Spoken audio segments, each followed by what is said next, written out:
Hi, BookTube, and welcome to another fiction review. Today's book is one of those, as you can see, that I chose because it had a cool title. It was one of those titles that it reminded me of the pleasure I used to get, really the pleasure my cats used to get when it was time for them to have their coats groomed. But now that I've read the book, I would say the title is both a disguise and a lure. It's a cozy invitation to come inside the covers and meet a group of seemingly lovely older women who turn out to be very different than you may have previously imagined older women to be. Or maybe not.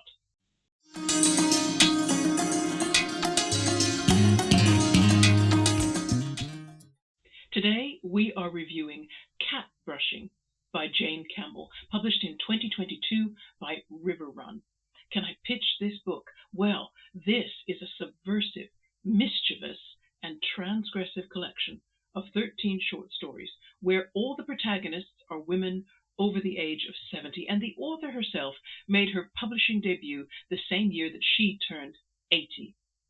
It would not surprise me if the setting of the number of stories at 13 was a deliberate choice.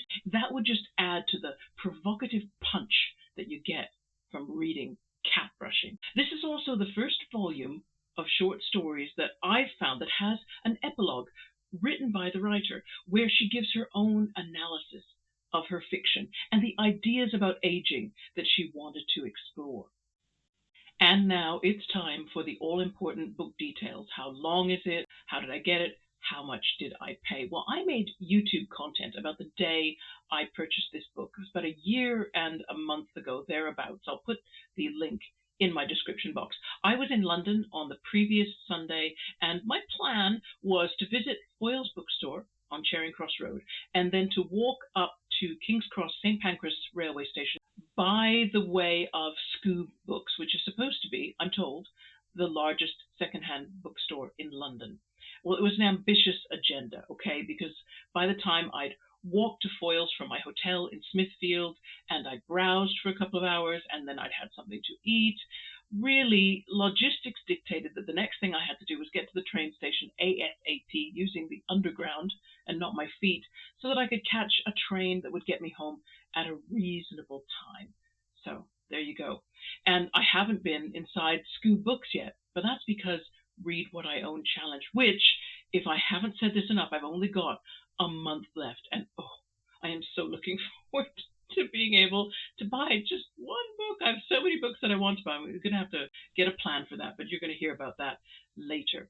For this book, I paid the full price for the paperback. That was £9.99, so that works out at about £13.30 US. The Kindle price right now on the UK site has reduced to £5.99. On Amazon.com, the Kindle copy is $9.99. Amazon don't sell a paperback copy.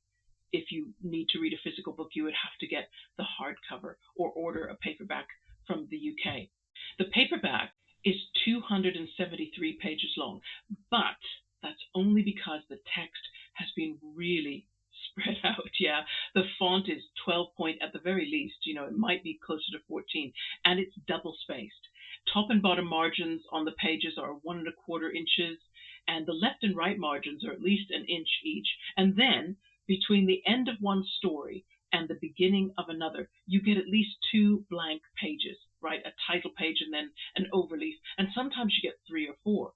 So my hunch is that if they did a more compact presentation of the text, what you would get is something closer to 200 pages.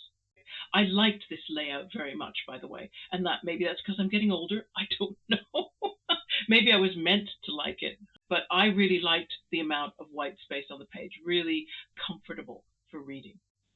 And this is our author details section. Now, Jane Campbell, having only recently become famous, she doesn't have that large amount of online biographical sources. We do know that she was born in 1942 near Liverpool, and when she was 6 years old, her family moved to what is now Zambia, but what was then Northern Rhodesia. Jane returned to England to study English literature at Oxford University, and then she spent 15 years in Bermuda, and then she returned to England, got a second qualification in social sciences so that she could open up her own therapy practice in Oxford. In an interview for Slade magazine, Campbell admits that she was always writing through all these years. I'll quote her. She was saying, "Poems, nothing very grand, short stories, a few novels, a novella, and so on." But she doesn't say whether she submitted any of this for publication before her short story, Cat Brushing, was sent to the London Review of Books. Now, Alice Sprawls, the editor of the London Review of Books at the time, introduced Jane to PEW Literary Agency, and they helped Jane create and compile further stories, and those were presented to River Run in the UK and Grove Atlantic in the US. So they had two different versions. And if you are looking up for this book in the United States, I think I should just say the cover has very different art. Let me just put it up here for you. This is the US edition of Jane Campbell's Cat Brushing. And also last month, Grove Atlantic released Jane Campbell's first novel, Interpretations of Love, also in hardback. We'll talk a bit about the setting. Obviously, with a short story collection, settings vary. And yet, in the case of this book, there is something they all have in common. They are all the comfortable territory of white, middle-class female experience. Okay, so Campbell is writing from what she knows, and you will sense the authenticity of the places that she envisages, particularly where the stories are set in more expensive tourist destinations within Zambia or Bermuda or seaside towns on the south coast of England. So Campbell's book is highlighting a bigger gap in the market. She's plugging one part of it, sort of white middle-class female. I'm not aware of any other work by an older author which explores what the experience of being old is in other contexts. If anybody can think of novels or other short story collections which go further, they meet that criteria, they're still looking at being older but in different contexts, I would really love to know. So please feel free to leave a comment. Right, narrative details, the viewpoint, the voice, structure, language. Narration in the stories is a mixture of first-person and third-person narratives. Now beware those stories with third-person narration. When Jane Campbell puts a narrator between you, the reader, and the protagonist that you're following, it's because that's a necessary distance between the reader cannot always go where the character ends up going. That's where I'm going to leave that. The narration is very straightforward vocabulary, and what I love about Campbell's writing is this very well-tempered rhythm that is between short and long sentences, nice mixture, occasional fragment, and that just creates a conversational effect. To give you a taste, I'm going to quote a passage from page 50. This is from the title story, Cat Brushing. "I have had a bit of a cough recently. Well, for several months now, I suppose. My daughter-in-law took me to the doctor last week, and he said it might be an allergy. I think that is ridiculous. When I was a child, no one had allergies. These days there are peanut allergies, milk allergies, gluten allergies. I could go on. We just had food or no food. And we had pets. I said, 'Do you mean asthma?' But the doctor, young, smart, who did not seem to want to look at my saggy old breasts as he listened to my chest, so humiliating, was rather vague. He sort of winked at my daughter-in-law in the way adults do when there are children around. After we got home, I said nothing, hoping the subject would go away. But this morning my son told me the doctor thinks I have become allergic to the cat. I said nonsense. After all, Siamese are the least likely of all cats to cause allergies. Everyone knows that. And we've been living alongside each other now for 3 years. But he insisted that the doctor was very confident about this diagnosis. The doctor said, as we become older, we can develop new allergies, even to Siamese cats, he said. So what will you do? I asked. What, if anything, stands out as an aspect of this short story collection? The epilogue. And I highly recommend reading it if you get the book. Don't just finish the stories and go on to something else. Stop and read that epilogue, because what Campbell is doing is giving you a thematic unity of her story. She's talking about old age as a process, and that process she calls stripping. I guess if you wanted to be truer to the collection's title, you could use the word shedding. But at any rate, all the stories consider the strange dismantling process that happens in old age. It's unavoidable. The number of things which suddenly, over time, seem to keep being lost, and the business of adjusting every time to yet another loss. Part of that is also adjusting to the way other people will see you, as we noted from the passage that I read aloud. The stories demonstrate the effects of aging, but also the effects of ageism, which is another collection of prejudices that we need to become more aware of and we need to work beyond.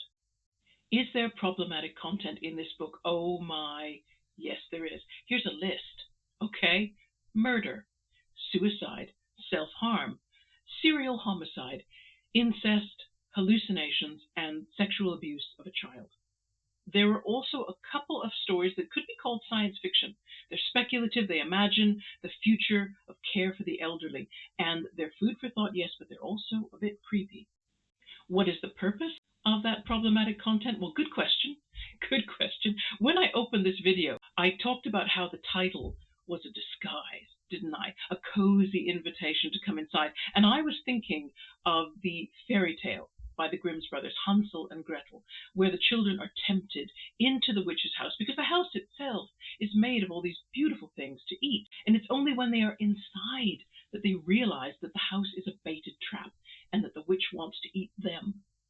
The witch metaphor is complex. This is not the place to discuss it in detail. I'm going to simplify it for the sake of time here. I'm going to suggest that Campbell is deliberately creating witches. And what I mean by that is she's creating female characters who subvert aspects of their gender role that's been laid on them, particularly the role requirement that they be unselfish and submissive and always nurturing and virtually asexual and yet at the same time visually seductive. Campbell's women are different types of witches because a witch is any woman who acts in defiance of those requirements, and an even greater witch if she can deceive the casual observer into believing that she is actually conforming. And if we use that definition, I feel pretty confident to say that every woman has been a witch at one time or another. Finally, any suggestions for related or follow-up reading? The Institute of Aging website recommends 9 novels which deal with the subject of getting older. I'm going to put a link to that in my description box. I read through the list, and sure enough, I own one of them, and I've never read it. Surprise, surprise. And that is A Spool of Blue Thread by Anne Tyler. I love, love, love Anne Tyler's writing. And this one was shortlisted for the Booker Prize in 2015. So it's going to go on my TBR list. And that is the TBR list that I'm going to start from the 1st of November because I'll be finished my Read What I Own challenge. But I think the best way to celebrate is by continuing a healthy habit of reading what I already own. But that's me getting ahead of myself. That's a subject for a whole other video. Let's talk about what you can look forward to on this channel during October. First of all, there's a Middle March meditation coming up. We're going to meet Rosamund Vincy and her family. And then I have started a biography of Leo Tolstoy, which happens to be written by another Rosamund Bartlett. So expect a vlog that will air on the first weekend in October, and it'll go through the first 6 chapters of that book. In the meantime, good luck to everyone who's taking part in Victober or doing the occult detective event, but also to all those people who are just